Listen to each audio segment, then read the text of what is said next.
Welcome and thank you for joining us. I'm Christy Goranson, moderator for this debate featuring the candidates running for Spokane County Commission in District 2.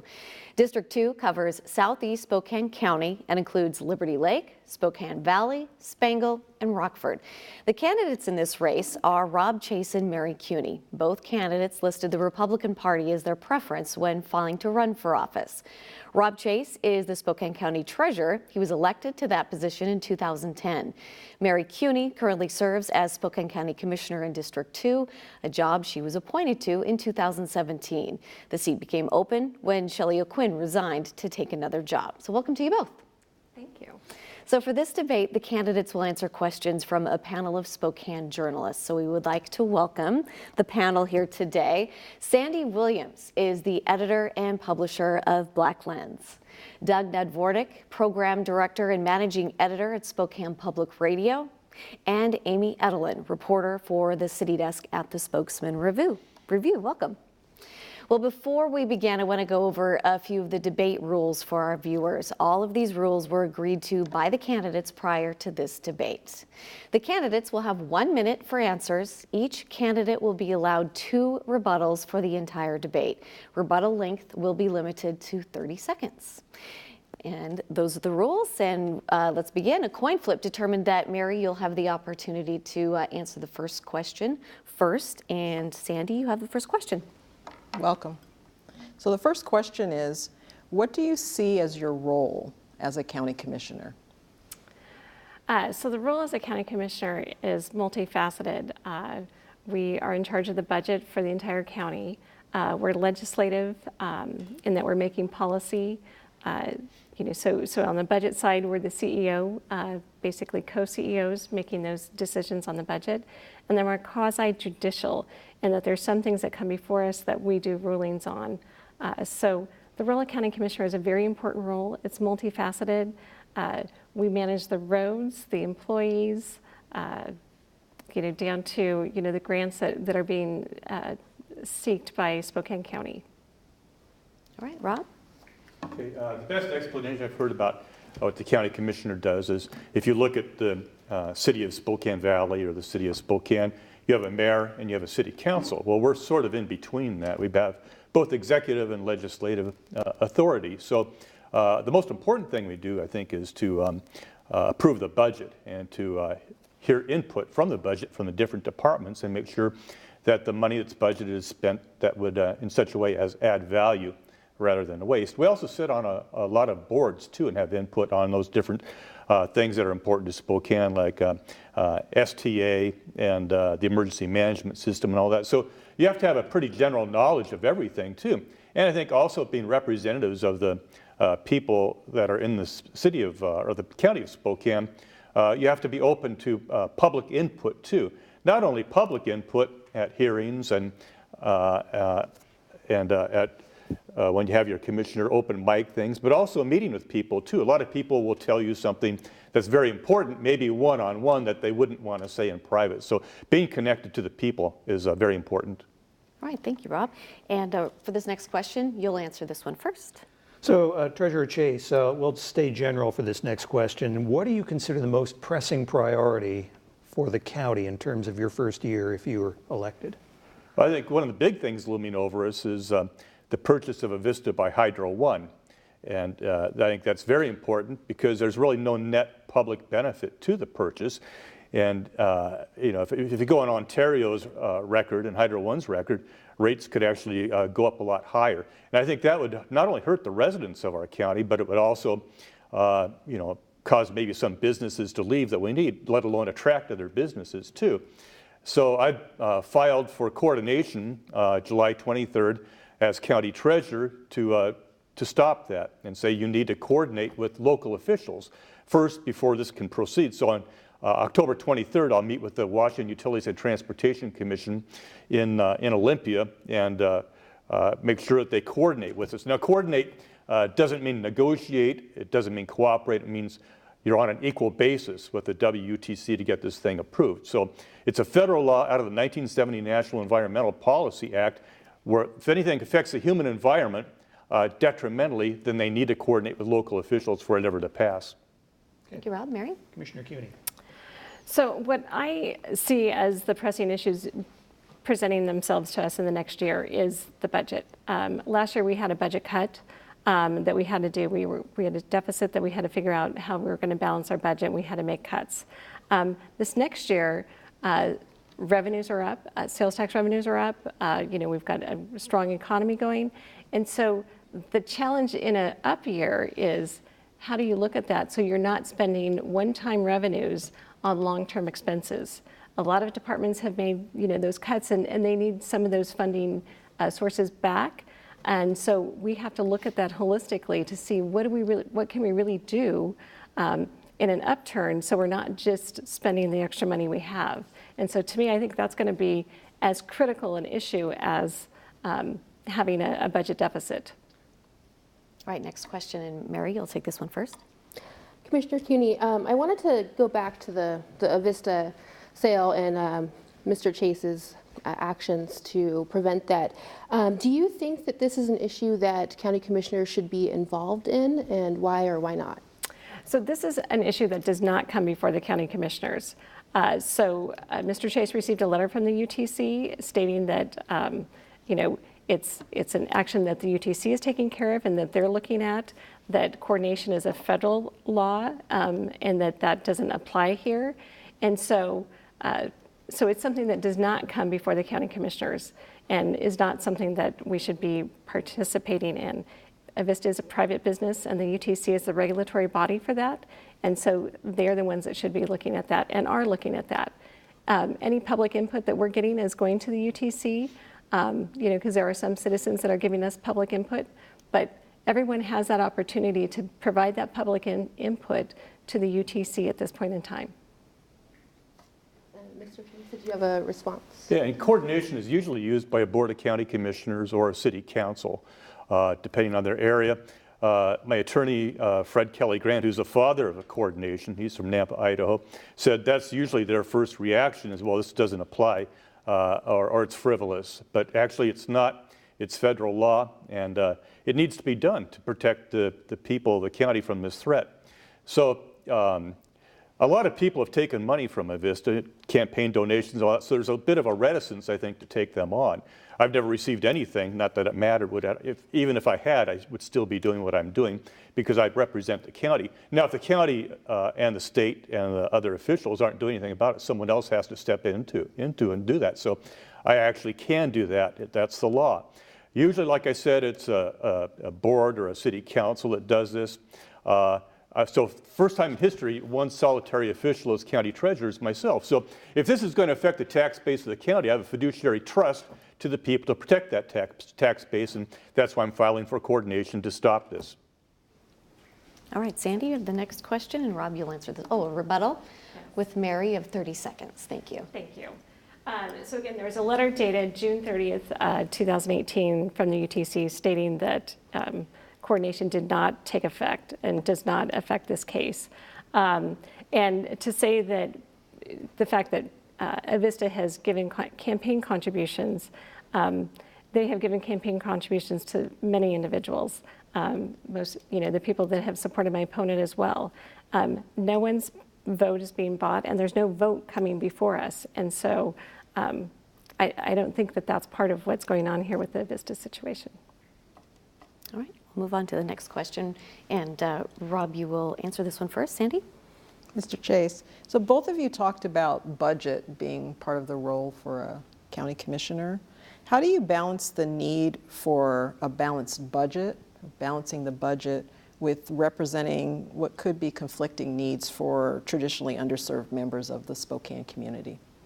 Well, like I said, you get public input. Like it says in the book of Proverbs, a wise man has many counselors. So out of that consensus, you come up with an idea. And it's always going to be new. I think probably every department feels like they should be first, they should be justified. But it's called a CPIM, Certified in Production Inventory Management. And usually you think of manufacturing for that, but it does teach you lean management concepts. So every activity is either adding value or it's adding waste, if you look at it. So you got to make sure that the revenues that are coming in are spent properly, and they're spent on the best things that will serve everybody in the community too. I know that there's some partiality possibly that exists there, but you've got to be treat everybody the same, whether they're a multi-million-dollar businessman or they're a street person too, because we represent everybody. So a lot of the decisions in the budget too, like I said, you're right, there's a balance. So I'm a property rights person, I belong to Citizens Alliance for Property Rights, but you also have to balance that with conservation too for the environment. Thank you. Commissioner Kuney?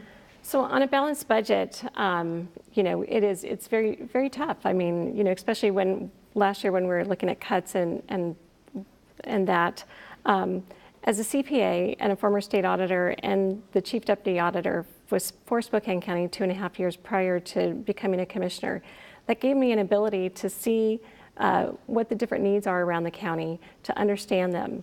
And how we balance that is an important piece of that. We are required to have a balanced budget. So through our community services, we are getting grants. We're getting flow-through monies from the state to try to provide services to people that don't have some of the means that others do. And so we truly are looking at what services we're providing and what we're doing. And we do get input from the public. That's a very strong piece of what we've done in the last 2 years, is to have 3 different public input sessions, which we'll have another one, I believe, tomorrow night. So that way we're getting that input from the public, which is so important to know where we need to spend the money and where we need to go. Thank you. Right, Doug, next question, and Sandy, you'll answer this one first. Commissioner Kuney, in past years, the Washington Association of Counties and your colleague Al French have talked about how the state doesn't give counties that many options for taxing, and so when you have a bad year, you don't have the ability to find other sources of revenue. Would you support legal action against the state to stop those so-called unfunded mandates and to give counties more options for taxing? So I would. I think the unfunded mandates are really hurting the counties. One that's going to happen that we were talking about earlier is prepaid postage. So last year they did a bill, to add more drop boxes that's costing several thousands of dollars to every county. This year they did a grant for this year that will do prepaid postage from the state. Now, once you have prepaid postage, it's going to be very hard to take that away because it's going to be very confusing to the citizens. So the grant was a one-time, for the primary and the general. And so we're going to be looking at having to pick up those costs in the future. When we're trying to cut costs, and figure out, where we can do other services that are needed for our community, prepaid postage, may not be our choice, but it's a choice that they're forcing upon us. And so I'm passionate about the unfunded mandates that are coming down from the state legislature. Rob? Well, I think we need to work with the legislators. Unfunded mandates are unfair, just nominally. But I get along with all the different legislators, Republican and Democrat, within Spokane County and several all across the state too. And the state's very important. The states created the federal government. The states created the county. So they're kind of in between us. And I think by the sheer force of our arguments, the logic of it, then I think most of them want to do the right thing too. So for instance, I belong to the Treasurers Association, and I thought it was wrong for people not to be allowed to make partial payments on their property taxes. A lot of people have gotten into trouble, not through their own, malice or anything, but they got behind because of life situations. So I tried to go through the Treasurers Association, and I lost 38-1 every time. Well, then I took it upon myself to lobby myself to get it passed, and actually it passed unanimously. So we're the only county to allow partial payments on property tax, any amount, any time, on current and delinquent taxes. And the taxpayers love it, and so do our cashiers. So it's what you make of things. All right, thank you. Next question, Rob, you'll answer this one first. Amy? Mr. Chase, the county faced a close to $10 million budget shortfall in 2018.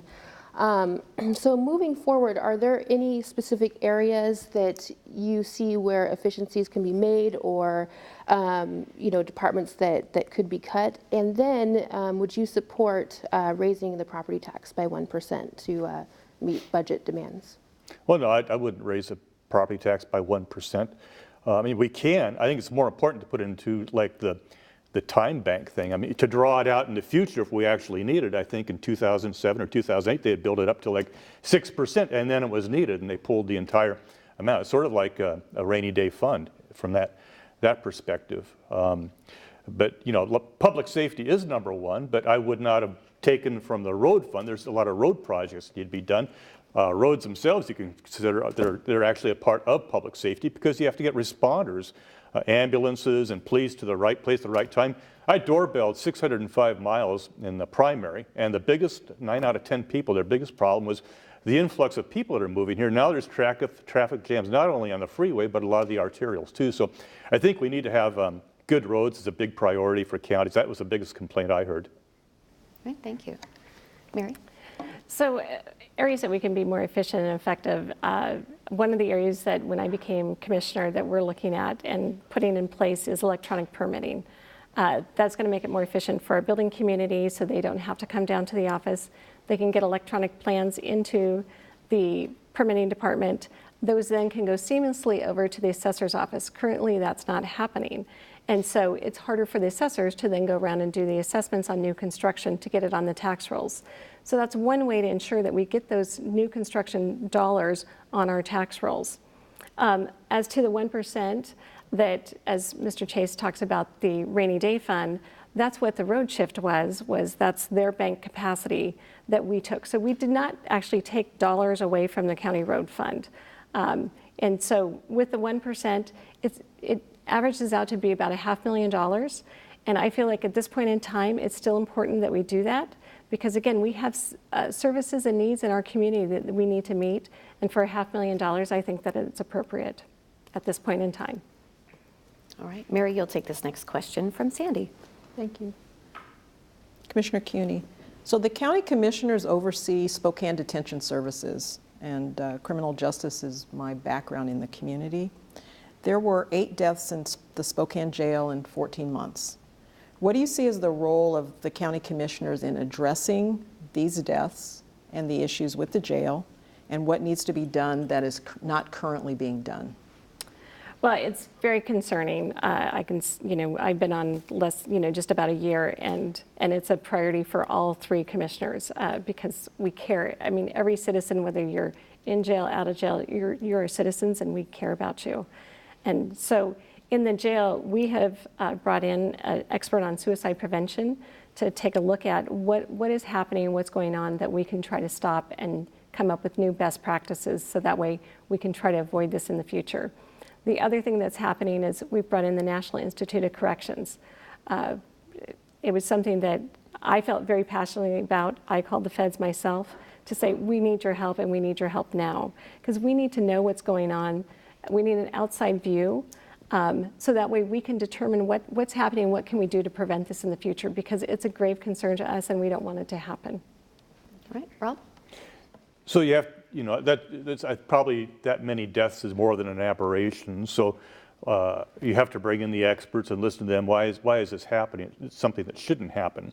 So is this a trend? Is it something more systemic that we can cure just by doing things differently too? And of course, every life, no matter where, is a human life that's precious. So really, like any other problem, you need to have the time, even if it's overtime or whatever, to delve into it, and the commissioners have that responsibility to make the best decision they can, and to listen to everybody too, not just the experts, but to talk to. I have chaplains who have talked to me about, what their reasons are for why this has happened and what they would suggest doing about it. Thank you to you both. Doug, you have the next question. Treasurer Chase, let's stay along what Sandy was asking about. Do you support there seems to be the schism between whether or not there's the need for more capacity in the jail versus more other ways to keep people out of the jail? Do you support the building of a new jail with county funds? Well, when I first started there in 2011, that was what everybody was talking about, was a Bennett report. And I think he is suggesting a $280 million brand new jail.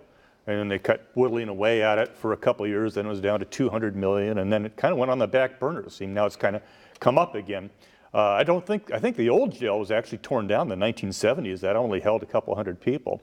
And then this was built for 454, but sometimes they get up to 900 people too, which gets back to the unfunded mandates thing. So, they go to prison, there's consequences to action, but you shouldn't make it any worse on people than it needs to be. I think the incarceration period away from family and friends and loss of freedom is a correcting thing, but I don't know if people are any more evil than they used to be. Maybe it's into kind of like the drug war ever since I was a teenager. It keeps accelerating.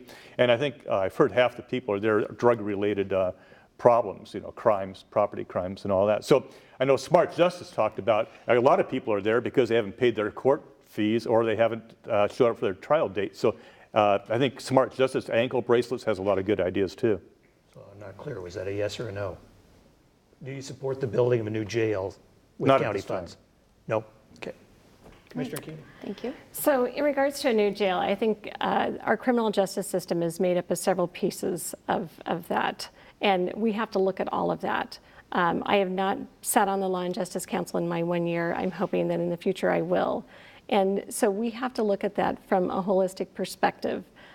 Because if you have the more deputies, they're making more arrests, you've got more people in jail, and so how do you balance all that, with the prosecuting attorney's office, the public defender's office, and so to me, it's a multifaceted puzzle that we have to look at holistically. Is our jail antiquated? Yes. I don't know that I'm in favor of a new jail at this point in time. I need to get more information to be able to make that determination and to see what other things we can do to try to, we're coming up with our diversionary facility, our different courts that are diversionary courts. That's, again, part of those pieces of the puzzles that we have to look at it holistically before we determine we're really going to look at a new jail.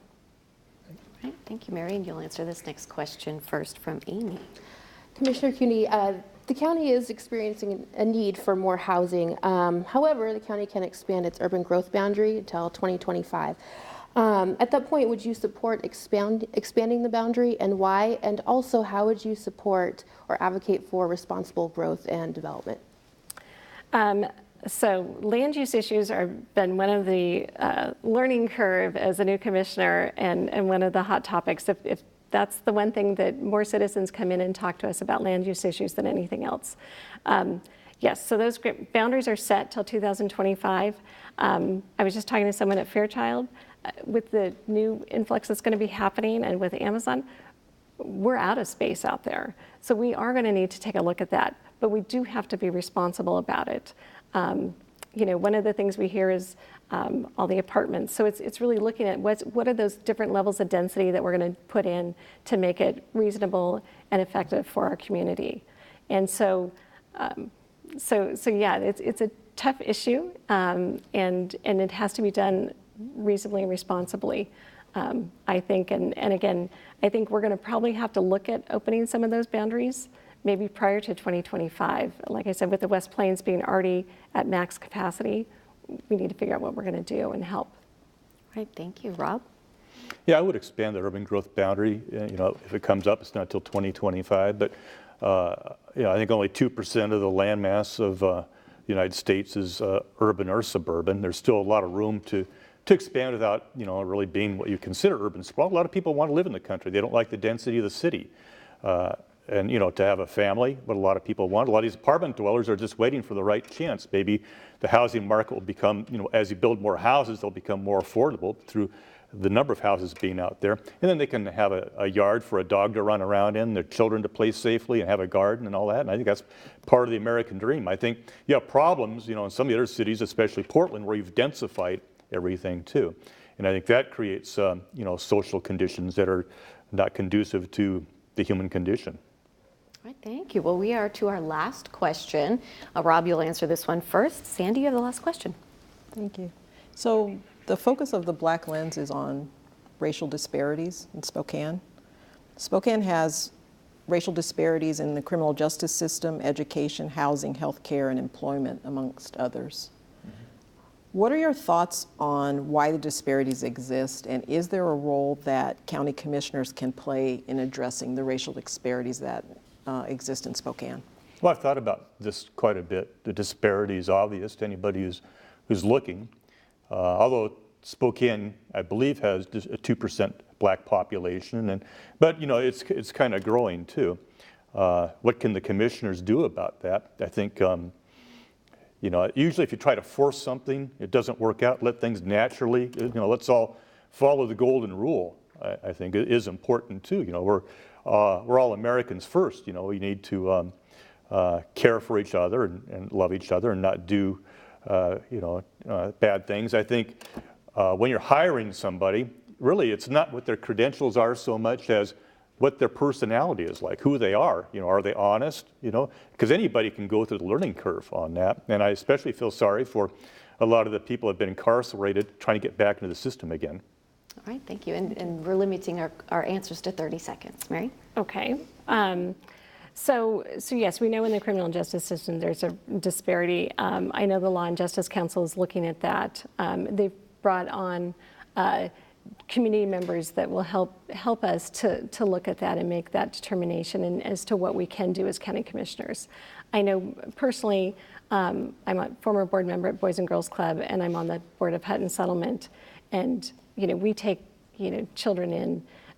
My whole focus has always been that's how we're going to break the cycle in the future, is by helping kids and become good citizens and good community members, so that way then that cycle is broken. And so I feel that that's one of the important pieces that I can do personally, as well as the commissioners are looking at that as well. All right, well, thank you. That will be the last question, and now it's time for closing statements. And earlier we did a coin flip, and Mary, you will go first. Okay, well, I want to say thank you, KSPS, for giving us this opportunity. I am running to retain my seat as Spokane County Commissioner. My work as a CPA, Washington State Auditor, business owner, and community volunteer has brought all those skills together to make me a great county commissioner. After just 1 year in office, I have had the privilege of being endorsed by any of the elected officials at Spokane County or the mayors in our county that have chosen to endorse in this race. I've received their endorsement. That includes Sheriff Ozzie Knezovich, Commissioner Al French, Auditor Vicki Dalton, Assessor Vicki Horton, Clerk Tim Fitzgerald, and Mayor David Condon. In addition to that, I've gotten bipartisan support from the business community as well as labor. And so I take that as they're coming together too to support me.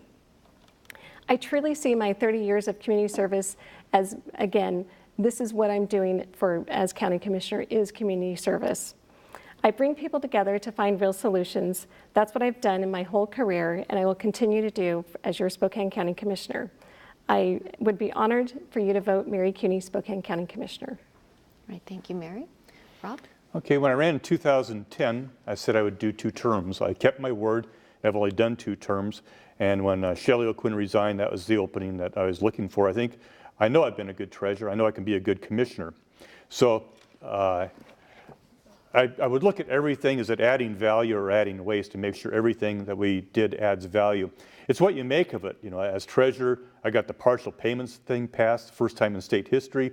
I've taken on Hydro One for the people, so I'd be an advocate for the people that are here for us. So I've done a lot of different things in my life. I think you have to be a generalist to be a good county commissioner. I've had my ups and downs, but you have to learn from your victories and your defeats too. And I think that philosopher said, that which does not kill me makes me stronger. So I've had a lot of those experiences too. So like they say, too soon old, too late smart. I'm in that perfect time in my life now where I think I can make a lot of good informed decisions and actually be a good advocate for the residents of Spokane County. All right, thank you. And that'll do it for this debate. Our thanks to the candidates, Rob Chase and Mary Kuney.